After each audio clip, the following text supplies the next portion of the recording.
Start their KCPE in 2023 will be reporting to the respective schools for Form 1 admission on Monday. It will be yet another headache for parents who will be grappling with another expense of school uniforms besides school fees.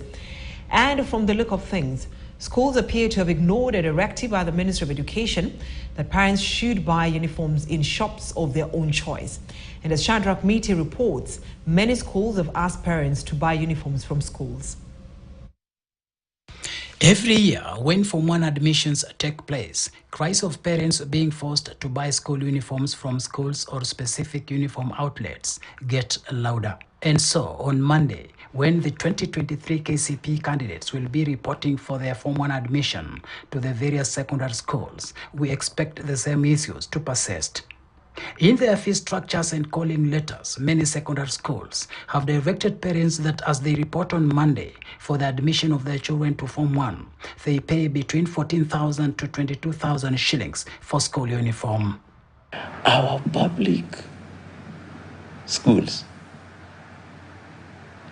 operate private enterprises which make education a private entity in our education system.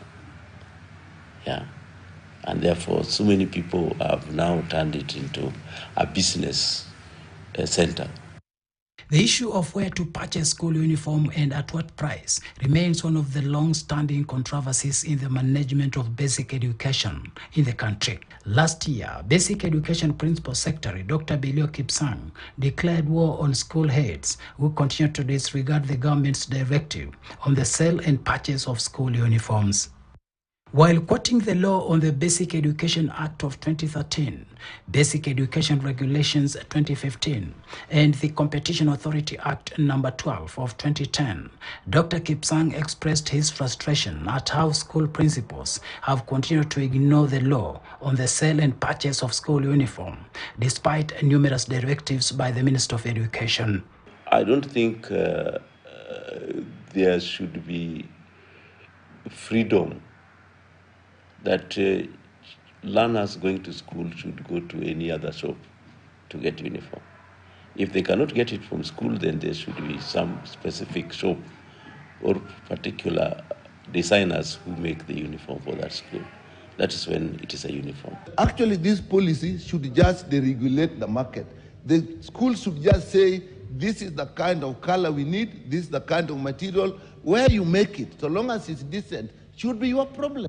So controversial is the matter that last year it found itself on the floor of the National Assembly when members of Parliament discussed the motion on the standardization of school uniforms. If you are to introduce new uniform, what material should we adopt?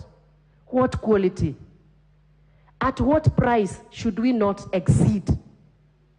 Because we have had schools that add profits on top of the basic requirement of uniform. Children are directed to specific shops. In some cases, when schools open, the shopkeepers actually come to schools with the connivance of the heads so that they actually are paid directly, and the costs are extremely high. Education stakeholders have accused cabinet secretaries and top officials who have occupied the education docket since 2014 for failing to implement findings of a task force chaired by Dr. Kilemi Mwiria. The Mwiria report made proposals aimed at lowering the cost of secondary education, including eliminating unnecessary levies and limiting components of school uniform to essential elements only. Shadrach Miti, KTN News. Time for break. Ahead in this bulletin, ODM issues ultimatum to Inspector